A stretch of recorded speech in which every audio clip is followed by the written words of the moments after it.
Supercrack Estrella presenta. Continente de América descubierto 100 años antes que Colón por el príncipe Henry St. Clair. Historia de la capilla de Roslin en Escocia. La capilla de Roslin se encuentra ubicada en una pequeña colina sobre el valle de Roslin, y se trataba originalmente de una colegiata en honor a San Mateo.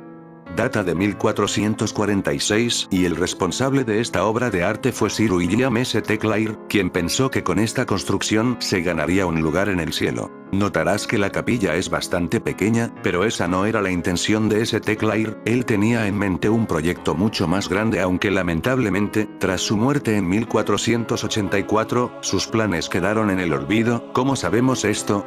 Gracias a las excavaciones que se han llevado a cabo y que han dejado al descubierto cimientos que hubiesen dotado a esta capilla de unos 30 metros más. Según los estudios, de haberse completado el proyecto de St. Clair, la capilla luciría más o menos del siguiente modo. Hoy en día, en los alrededores se puede visitar la pequeña villa de Roslin. Es fascinante pensar que este pueblo se creó únicamente para dar alojamiento a los obreros, canteros, herreros y carpinteros que participaron en la construcción de la Roslin Chapel, que tomó aproximadamente unos 40 años. Sin embargo, a mediados del siglo XVI algo grande estaba ocurriendo en Escocia. La Reforma Protestante, así fue como acabó el culto católico en la capilla de Roslin, cerró al público, aunque la familia Sinclair continuaría siendo católica hasta principios del siglo XVIII, la capilla cayó entonces en desuso, y no fue hasta mediados del siglo XIX cuando volvió a cobrar importancia tras una visita de la reina Victoria en 1842, lo cual impulsó labores de restauración de la capilla de St. Clair. Tan solo 20 años después, la capilla de Roslin volvía a ser consagrada bajo la jurisdicción de la Iglesia Episcopal de Escocia. Actualmente, es la Fundación Roslin Chapel, creada en 1995, la que se encarga del cuidado y de la conservación del lugar. ¿Cuáles son los misterios de la capilla de Roslin? ¿Y qué tiene que ver con el descubrimiento de América? Todo comenzó a principios de la década de los 2000, el escritor Dan Brown con su Código Da Vinci 2003, fue el primero en poner la capilla de Roslin de nuevo en el mapa, relacionando a esta capilla con el Santo Grial. Otros libros comenzaron entonces a especular sobre la relación de Roslin con la masonería o incluso con los templarios. La capilla de Roslin se construyó un siglo y medio después de la disolución de la Orden del Temple, pero aún así, se piensa que muchos de los símbolos de la capilla tienen relación con la orden. Incluso hay teorías que apuntan a que los Sinclair son descendientes de Jesucristo. ¿Qué es verdad y qué es mentira? Es imposible de discernir. La capilla está llena de misterios tallados en piedra y un sinfín de teorías conspiratorias, y, tal vez, ahí resida su belleza. Sería imposible cubrir los cientos de tallas que encontrará en la capilla, pero hemos seleccionado algunas para que te hagas una idea de cuánto misterio esconde la antigua colegiata de San Mateo. Caballero y caballo. Se sospecha que el caballero en cuestión podría ser William St. Clair, más conocido como el Decoroso. Fue el primer Sinclair que se asentó en Escocia en el siglo XI. La historia cuenta que el Decoroso escoltó a la princesa inglesa Margarita desde Hungría, donde nació exiliada, hasta Escocia para su matrimonio con el rey Malcolm III. El rey Malcolm III y la reina Santa Margarita están muy relacionados con el castillo de Edimburgo, el cual es recomendable visitar. Las 7 virtudes y los 7 pecados capitales. Estos dos dinteles, ubicados en la nave lateral sur de la capilla, son una lección moral que representa, en el primer caso, las 7 obras de misericordia, foto, en las que un hombre debería basar su vida, siendo estas: visitar y cuidar a los enfermos, dar de comer al hambriento, dar de beber al sediento, dar posada al peregrino, vestir al desnudo, visitar a los presos y enterrar a los difuntos. El segundo dintel, en cambio, representa los vicios mencionados en las primeras enseñanzas del cristianismo, que son lujuria, gula, avaricia, pereza, ira, envidia y soberbia. Pero no todo es tan sencillo, y los misterios de la capilla de Roslin siguen siendo un enigma sin resolver. En el dintel de las 7 virtudes aparece la avaricia, un pecado, y en el dintel de los 7 pecados capitales aparece la caridad, una virtud. ¿Fue un error del maestro masón durante el tallaje? ¿O fue hecho aposta? ¿Por qué? Es un modo de sugerir que una misma persona puede hacer tanto el bien como el mal.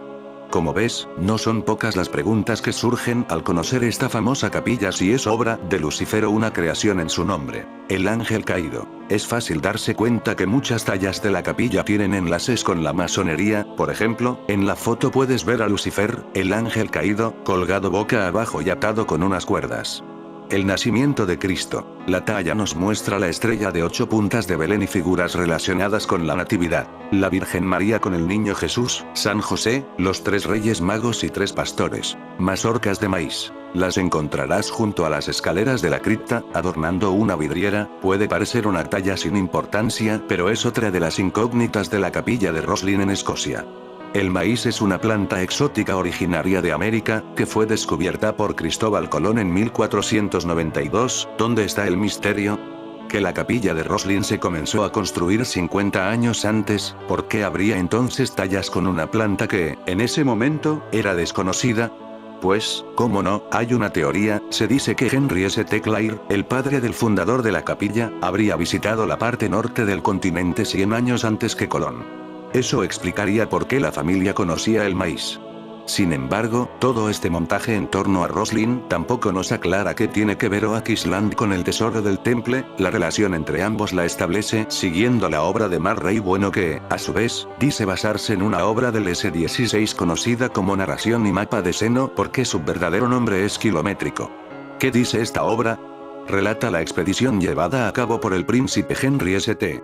Clair y 300 caballeros templarios, que llegaron a Nueva Escocia, en Norteamérica, en 1398, es decir, 100 años antes que Cristóbal Colón. La misión era clara: encontrar un lugar lejos de Europa, donde expandir el poder templario sin miedo a la excomunión dictada por Roma.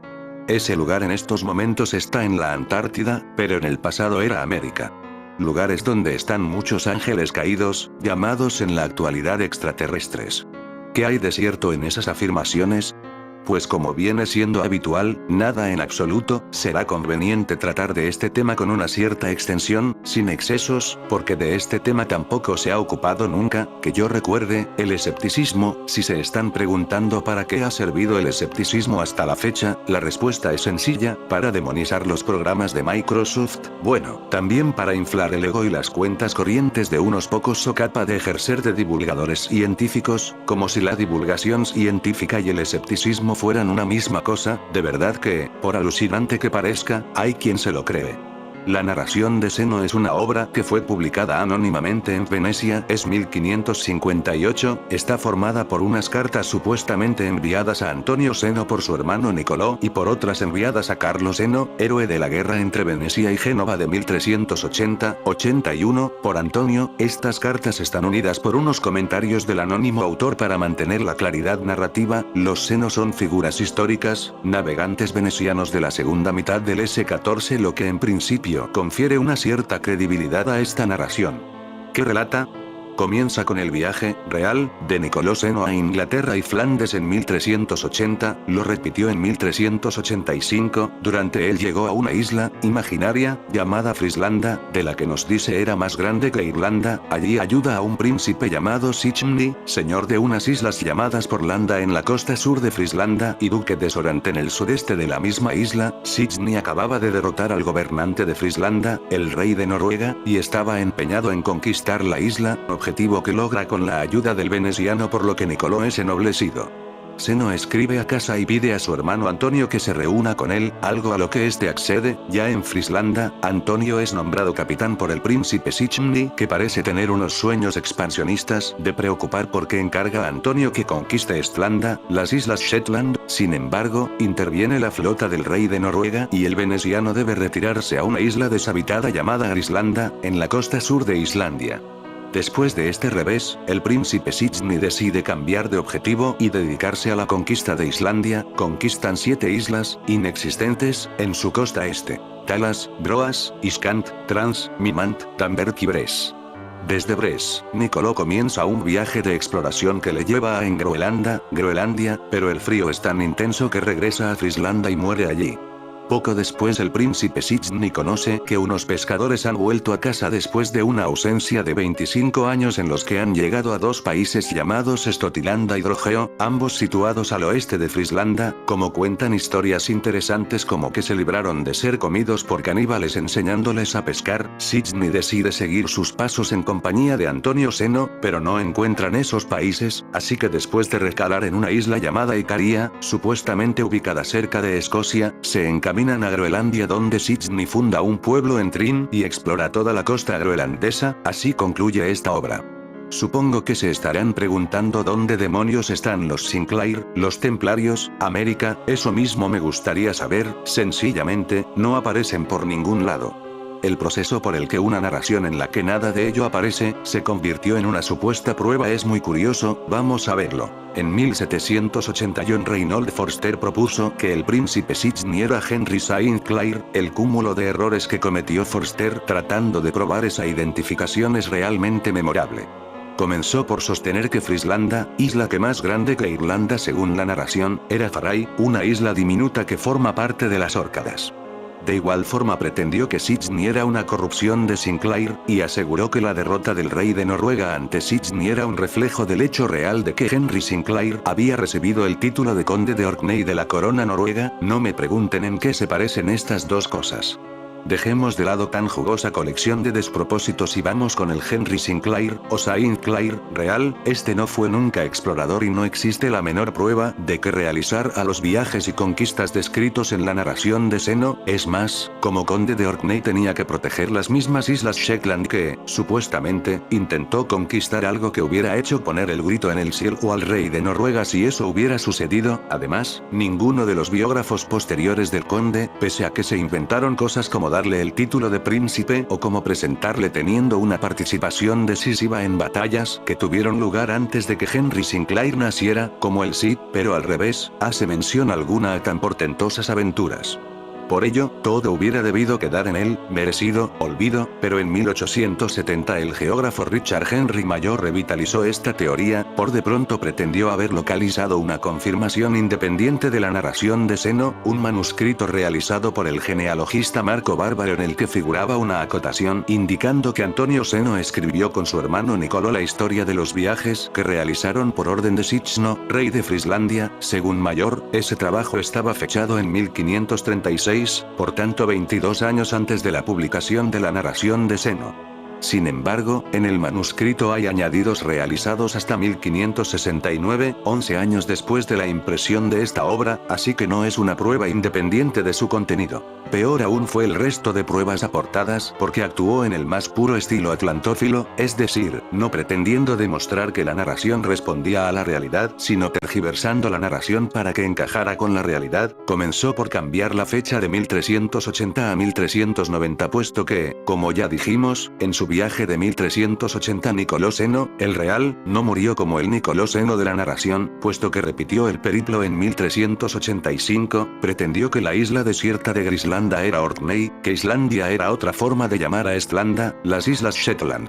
El trabajo de Mayor era un engendro, pero tuvo éxito, la calidad de una obra y sus ventas no tienen nada que ver, como es notorio, una de las personas que lo leyó fue Thomas Sinclair, el apellido no es ninguna coincidencia, era un descendiente de la familia St. Clair, en 1893, en uno de los actos que celebraban el 4 centenario del descubrimiento de América por Colón, y que habían comenzado en 1892, no se vayan a pensar que eran tan brutos que no sabían contar, leyó en Chicago un trabajo en el que defendía que su antepasado era el verdadero descubridor del nuevo continente. Sin embargo, conforme estas teorías ganaban popularidad, aumentó su crítica, entonces todavía le importaba a alguien la contestación a las afirmaciones erróneas. Fue otro geógrafo, Fred W. Lucas quien se sintió interesado por el tema y comenzó a buscar paralelismos entre las descripciones contenidas en la narración de Seno y las procedentes de textos antiguos, los encontró, por ejemplo, las historias que cuentan los pescadores que llegaron a Estotilandia y Drogeo están tomadas de las cartas de Colón, de las de Américo Vespuccio, del relato de Jerónimo Aguilar sobre Jamaica, de la descripción de México de Bordone de Benedete, todas ellas obras posteriores a la supuesta redacción de las cartas de los Seno y anteriores a la publicación impresa, así demostró que eran una falsificación realizada poco antes de 1558. Por si quedaba alguna duda de ello, Andrea da Mosto en 1938 terminó de destrozar la supuesta validez histórica de esta obra, ya dijimos que la fecha de la narración se había cambiado de 1380 a 1390 para adecuarla a lo que se sabía de la vida del Nicolò Seno real, pues bien, da Mosto demostró que eso tampoco era posible puesto que en esos años Nicolò había estado en el Mediterráneo, en mayo de 1389 recibió el mando de una escuadra de galeras, al año siguiente era gobernador gobernador militar de Corone y Modone, en Grecia, a finales de 1392 volvió a Venecia, en 1393 era consejero del Dux, en agosto partió hacia Corfú, en 1394 fue acusado de malversación cometida durante su estancia en Corone y Modone, el juicio se prolongó hasta 1396 y concluyó con la condena de Nicolò a 5 años de inhabilitación para ejercer cargos públicos, a una multa de 200 bienes malversados. A partir de entonces el silencio hasta 1400, fecha en la que redacta su testamento, por descontado, eso supone que es imposible que estuviera de 1390 a 1394 en el Atlántico Norte y que muriera allí, si las cartas que forman el núcleo de la narración de Seno son falsas, y lo son, todo el tinglado se viene abajo. Sin embargo, ya sabemos que nada hay más persistente que una buena historia y desde entonces no han faltado defensores como Frederick Paul y Andrew Sinclair empeñados en mantener lo que es insostenible, para ello no vacilaron en continuar las malas prácticas de Mayor, el viaje de Seno ya no tuvo lugar ni en 1380 ni en 1390 sino en 1396, aprovechando el vacío documental en la vida del Nicolò Seno real, de todas formas da lo mismo porque no murió allí como pretende la narración, puesto que en 1400 estaba en Venecia donde hizo testamento, ambos continuaron tergiversando la narración para que dijera lo que ellos querían que dijera. Foll afirma que Frislanda era Ferisland, que Sixni es una mala transcripción de Sinclair, Andrew Sinclair convierte Neome en Westray, Ledobo en Lille Dimon, y ninguno de ellos hace el menor intento de refutar los trabajos de Lucas y damos más allá de unas descalificaciones genéricas, cuando no basadas en citas falsas. Resumamos la situación hasta el momento. Las pruebas presentadas para sostener una relación entre el Temple y América a través de la familia Sinclair son la iconografía de una capilla en la que no aparecen templarios, tesoros ni América, y una narración de ficción en la que no se menciona ni a los templarios, ni al tesoro, ni a América ni a la familia Sinclair. Es suma, un descojono. Ahora sería un buen momento para comenzar las imprecaciones contra los investigadores esotéricos, sus métodos, el falseamiento o tergiversación de las fuentes documentales, aprovechando, además, la ocasión para dar un ligero toque a tantos y tan excelsos escritores pseudohistóricos como pululan por el universo mundo. No obstante, no tengo ganas de ponerme trascendente porque el asunto no lo merece, el mundo no es mejor ni peor lugar para vivir porque De Lorenzo tenga a bien decir lo que le parezca ni porque yo replique lo que me dé la gana, la sociedad no es más ni menos libre porque crea que hay templarios hasta en la sopa Maggio, que el conde Sinclair viajó a América antes que Colón o que se quedó en su casa tocando la gaita, que el Santo Grial está escondido en la capilla Roslin o que no está en parte alguna. Estas cuestiones no son más que un divertimento y les aconsejo que así las consideren, buenas para pasar un rato de cachondeo y para nada más. No se lo tomen demasiado en serio, yo, al menos, no lo hago. En fin, que a continuación De Lorenzo pasa a las pruebas tangibles. Eso es un suceso tan extraordinario que bien merece una nueva entrada. En 1992 apareció en el mercado editorial La Espada y el Grial, escrita por Andrew Sinclair, un americano que investigó en Escocia el pasado de su apellido. En sus páginas Sinclair desarrolla la idea de que en la capilla Roslin se encuentran los símbolos que demuestran la vinculación de los St. Clair con la Orden Templaría, el Grial y el descubrimiento de América. En su argumentación utiliza como prueba una losa conservada en la capilla, donde aparecen talladas las figuras de una espada, un grial y los escalones del Templo de Salomón. La espada hablaría de un primer descubrimiento y desembarco en América del Norte, casi un siglo antes de que Colón llegara a las Antillas. Los escalones, por su parte, serían la prueba del legendario tesoro que hallaron los primeros templarios, durante los años que permanecieron en las ruinas del Templo de Salomón excavando en sus laberínticos túneles, a la búsqueda de objetos tan deseados como el Arca de la Alianza o el Santo Grial. Todo está explicado en estos escalones, según el autor. En referencia al viaje de los templarios a América, parece ser que hay una documentación que demuestra que el príncipe Henry Sinclair, con el apoyo financiero de los templarios, armó una flota de 12 navíos para hacer un viaje que les llevó al Nuevo Mundo. La fecha es anterior a 1400, porque Henry Sinclair fue asesinado ese año después de haber regresado de su viaje. Este viaje explicaría en qué se inspiraron los diseñadores del ornamento para dejar en los muros de la capilla mazorcas de maíz y plantas de aloe vera, conocidas entonces en las tierras de este lado del Atlántico. Convencido de poder hallar la prueba que confirmara su hipótesis, el americano Sinclair consiguió la autorización del actual conde de Roslin y realizó algunos estudios.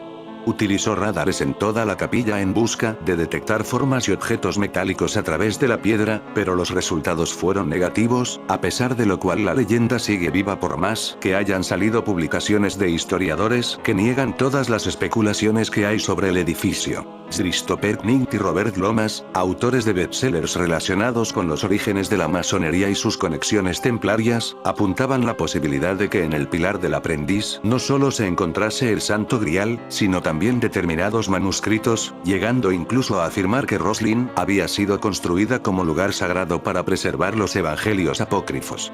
¿Dónde se encontraban ocultos esos manuscritos? Knight y Lomas son contundentes al respecto. Los manuscritos se encuentran bajo la capilla de Roslin y en los subterráneos de construcciones anteriores a la edificación de la misma, según esta afirmación, William St. Clair utilizó la capilla para preservar y distribuir después los manuscritos, tal y como los encontraron los templarios en el Templo de Salomón, entre 1118 y 1128. Annie Wilson fue una de las primeras guías de la capilla, vivía con su marido en el Roslin Inn, un hotel del siglo XIX, que recibía a los espíritus más distinguidos de la cultura escocesa cuando llegaban a Roslin en busca de la mística de este lugar. Su aspecto aseguran que era el de una bruja, simpática y acogedora, pero con cierto aire siniestro. Su relato ante el pilar del aprendiz no necesitaba imágenes para poner los vellos de punta. Entre los ilustres visitantes que atendió Annie se encuentran los poetas Robert Burns, Sir Walter Scott y William Wordsworth, que compusieron emocionados poemas inspirados por el lugar. En 1806 un niño de 10 años llamado Josh Meiklecken visitó la capilla, y conoció a Annie Wilson. Annie falleció en 1820, y la escuchó recitar la historia del maestro masón y el aprendiz. Debió impactarle el lugar a Kemp, que llegó a ser arquitecto y ganó un concurso para diseñar un monumento conmemorativo a Sir Walter Scott. Su diseño ganador es el famoso monumento a Scott en Edimburgo, y está inspirado en la capilla de Roslin.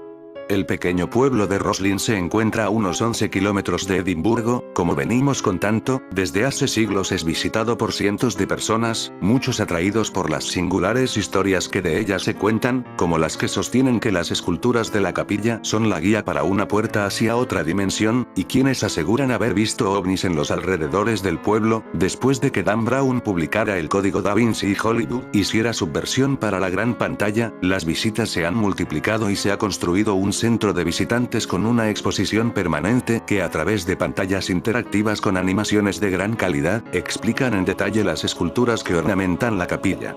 Un paseo desde la capilla nos lleva a Roslin Glen, un espacio natural protegido, el Country Park, en el que la naturaleza ha tallado toda la magia imaginable. En el camino están las ruinas del castillo de Roslin, ligado a una leyenda local según la cual guarda un inmenso tesoro escondido que vale muchos millones de dólares, y que lo custodian un oscuro caballero y una fantasmagórica dama blanca. Tras el castillo hay un viejo cementerio. El entorno tiene todo lo necesario para crear una atmósfera muy especial. Hay días que en el bosque se ven grupos de personas meditando bajo las caprichosas columnas de los árboles del parque. El hombre verde. No encontrarás una, sino muchísimas tallas del hombre verde. ¿Qué es el hombre verde? Es una representación de una cara rodeada de hojas. Es un ornamento arquitectónico relativamente común en edificios tanto seculares como eclesiásticos, aunque se relaciona estrechamente con deidades de la naturaleza. En la foto, se aprecia cómo le brotan vides de la boca, lo cual representaría la abundancia y la fertilidad de la madre tierra. La columna del cantero y la columna del aprendiz. De las columnas de la capilla, son dos las que más llaman la atención, no solo visualmente sino por la historia tan interesante que esconden estos pilares. Ambas están ubicadas en la capilla mariana junto a las escaleras de la cripta, una enfrente de la otra, pero si se fija bien, una de esas columnas es mucho más sencilla y simple que la otra. La más sencilla es la columna del cantero, mientras que el otro pilar, mucho más adornado y bello, recibe el nombre de la columna del aprendiz. Foto. Cuenta la leyenda que el maestro cantero trabajó en la construcción de la columna más simple, pero no estaba del todo conforme, y se marchó a tierras lejanas en busca de inspiración. Muchas teorías apuntan que llegó a Roma para crear la segunda columna. Sin embargo, durante su ausencia, su aprendiz tuvo un sueño en el que se le presentó una bellísima y ornamentada columna. Pensó que era una señal y que su maestro se alegraría. Comenzó entonces a tallar la segunda columna obteniendo un resultado exquisito, tan exquisito, que cuando el maestro cantero llegó a la capilla y vio el pilar terminado, le invadió la envidia, y víctima de la ira, agarró un mazo y asesinó al aprendiz que, sin duda, le había superado. Algunos piensan que huyeron a Escocia, a este lugar escondido en la naturaleza. Hay quien dice que las figuras talladas en su interior son de un significado inequívoco. Nos están señalando la puerta de entrada a otro mundo. Como edificio dedicado al culto está lleno de leyendas sobre esoterismo y extraños sucesos, parapsicólogos afirman que las esculturas que domina la construcción son en realidad guardianes de un portal hacia otra dimensión, y si algún día esa puerta se abriera, seríamos invadidos por seres monstruosos pertenecientes a otras dimensiones. El edificio en cuestión, la capilla de Roslin, es más pequeño de lo que nos podíamos imaginar, también la historia y las historias que alberga en su interior. Las gárgolas de su entrada vigilando como si tuviéramos que pedir permiso para entrar y sentir que estamos cruzando una puerta a otro mundo. También puede disfrutarse del castillo de Roslin, el que fuera el hogar de la familia St. Clair, una de las familias más importantes de la Edad Media escocesa.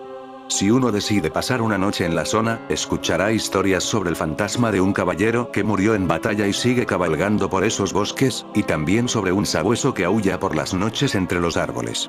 Algunos historiadores y muchos investigadores atribuyen la acumulación de poder, riqueza, y conocimientos de los monjes del temple a elementos mistéricos y religiosos, adquiridos en sus viajes e intercambios culturales, pero no deja de ser una quimera, y no pasa de leyenda atribuirlos a su función de guardianes del templo de Salomón, del cual proviene su nombre, de donde extrajeron su tesoro y sus conocimientos que emanaban del arca de la alianza del que habla la Biblia, o de la posesión y custodia del cáliz de la última cena, conocido como el Santo Grial, derivado de la sangre de Jesucristo que recogió en esa vasija José de Arimatea, teorías y elucubraciones sin fundamento real, producto de la superstición religiosa, y la ignorancia, que imperaba en la Edad Media, y que posteriormente se han encausado por darles un sentido místico.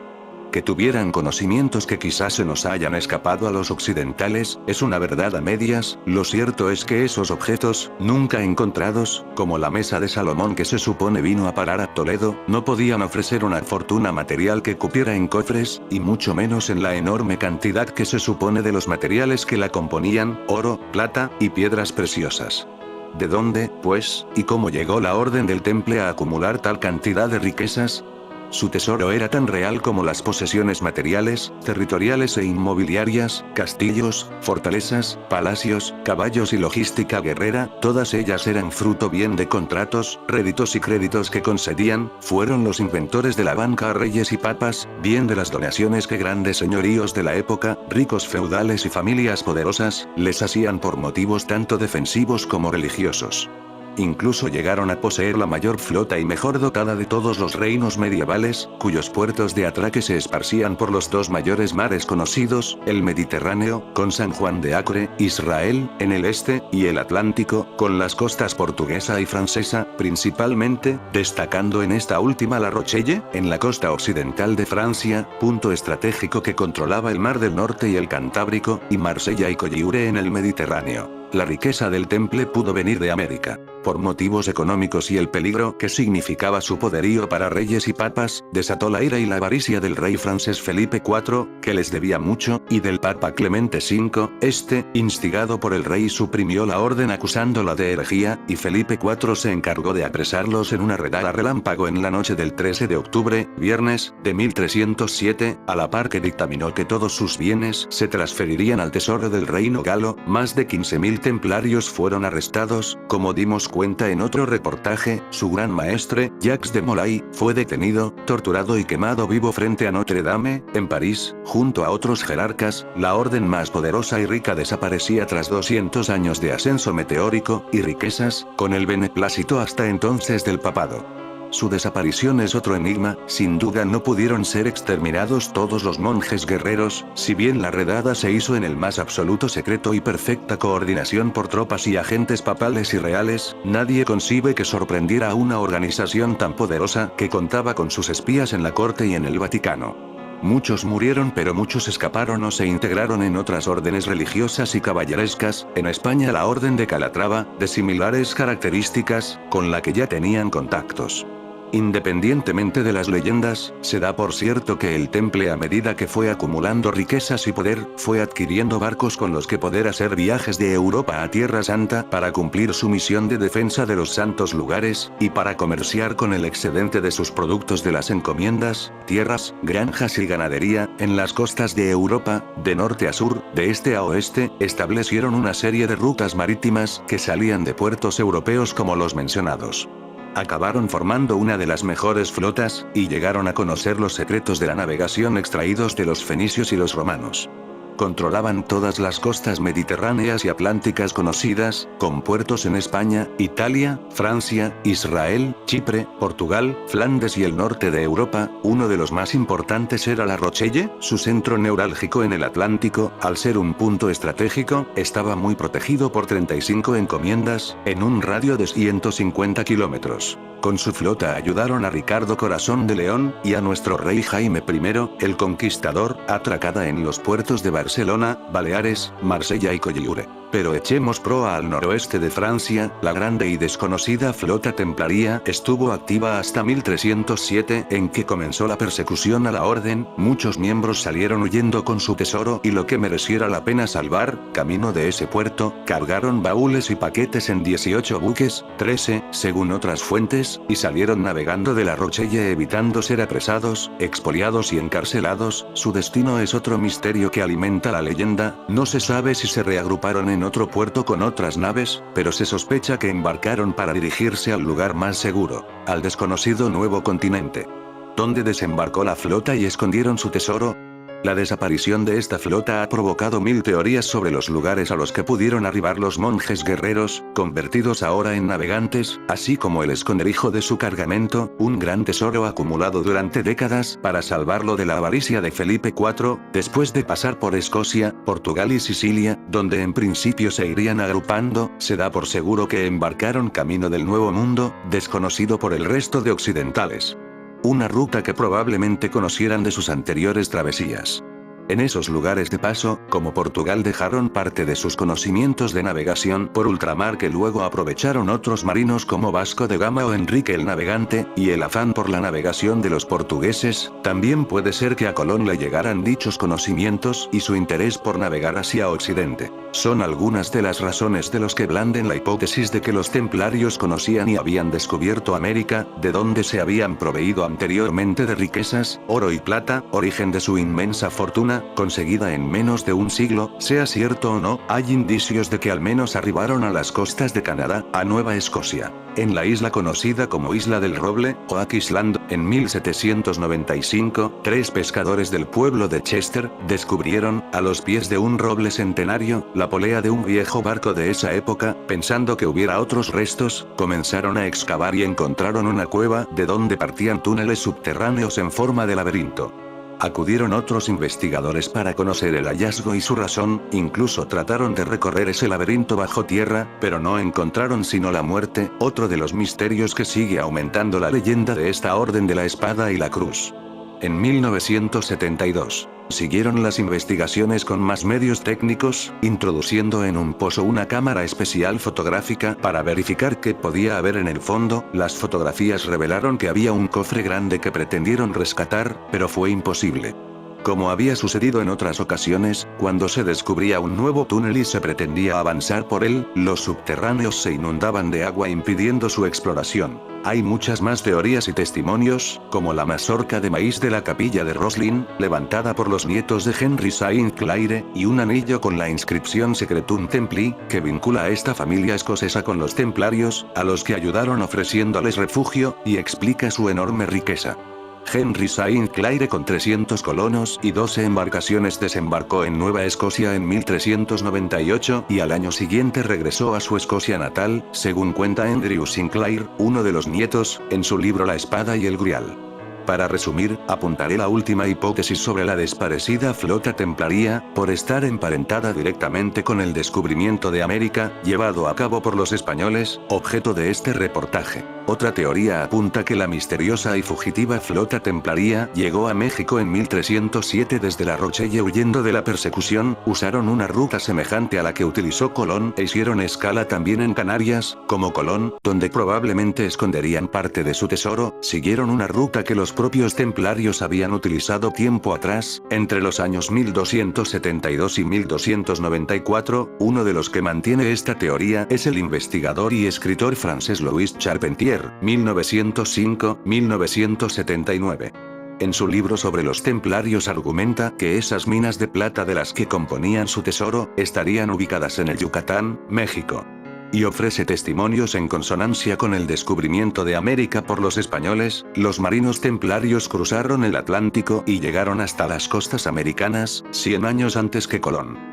Argumenta el escritor francés, dedicado a temas ocultos, que corría la leyenda de que cuando los conquistadores españoles llegaron a la península del Yucatán, escucharon que unos hombres blancos ya habían estado allí y que habían entregado su conocimiento a los nativos.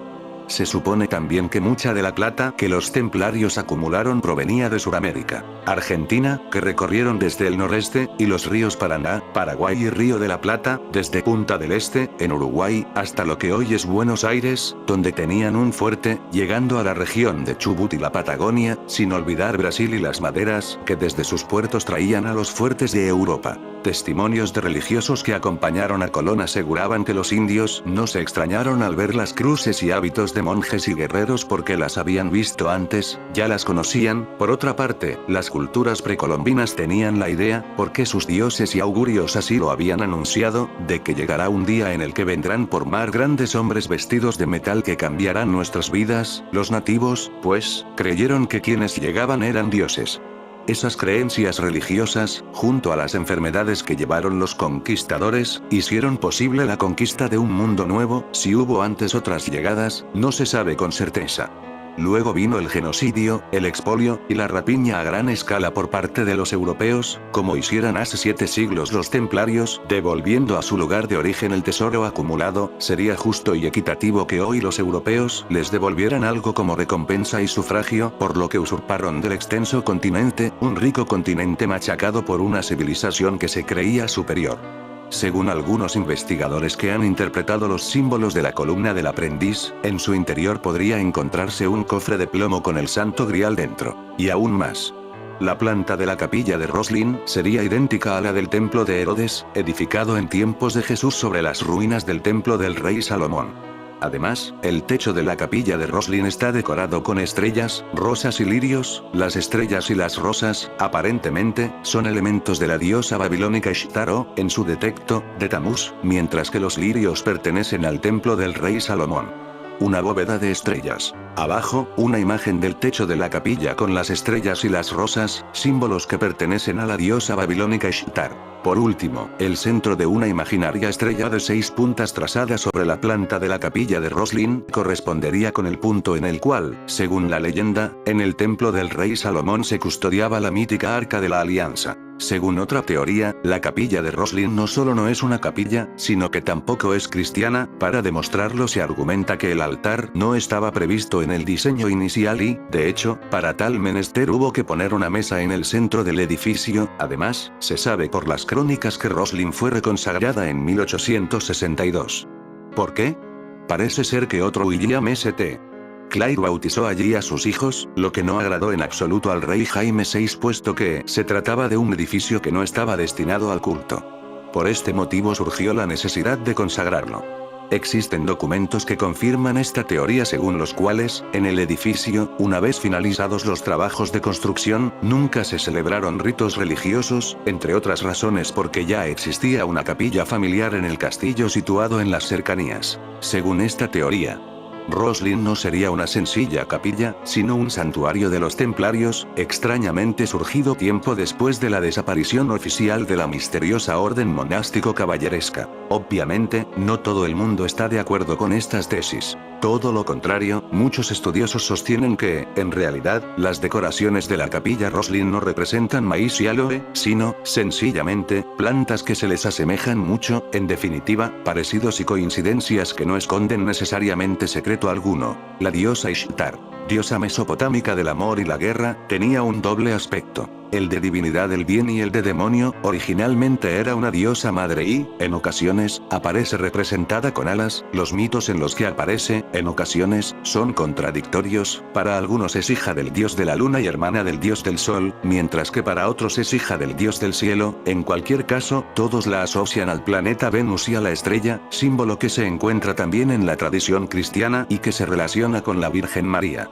En la epopeya de Gilgamesh, a Ishtar se le atribuyen varios enamoramientos. Sus víctimas son el pastor Tamuz, un pájaro, un león, un caballo, un jardinero y el mismo Gilgamesh, quien, sin embargo, la rechazó cuando se enteró del triste destino al que habían sido condenados sus anteriores amantes. En otra obra se narra la muerte de Tamuz. Ishtar, juzgada en el más allá, cambia su cuerpo por el de Tamuz, de tal manera que puede renacer gracias a su marido.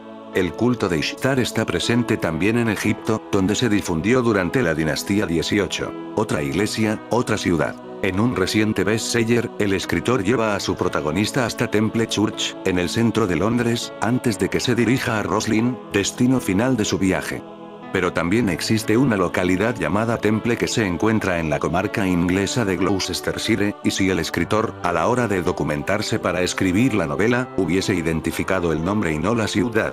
En Temple existe una leyenda local sobre un mapa y un escondite situado entre el roble y el olmo. En unas recientes excavaciones realizadas durante la remodelación de una casa situada frente a la iglesia, se han encontrado viejas ruinas atribuibles a los templarios, entre ellas, una especie de escalera que parece descender. Si se admite que las ruinas pueden datarse realmente en 1300, y que verdaderamente se trata de una escalera, la pregunta es lícita. ¿A dónde lleva? En todo caso, incluso prescindiendo de las leyendas y suposiciones que se han ido acumulando a lo largo de siglos, la capilla de Roslin sigue siendo enigmática. Quizás los templarios no tienen nada que ver, al igual que, probablemente, las analogías con el templo del rey Salomón son solo coincidencias, pero, aun si el conde William St. Clair solo hubiese pretendido burlarse de la posteridad, no se debe olvidar que, con frecuencia, la realidad supera la fantasía. Detalles aparecidos en un sueño. Detalle del panel superior de la columna del aprendiz. En la foto se aprecian claramente las espléndidas decoraciones que la embellecen y que, según la historia, aparecieron en el sueño del joven aprendiz que la realizó. En fin amigos de Supercrack Estrella, si el video te gustó pulgar arriba.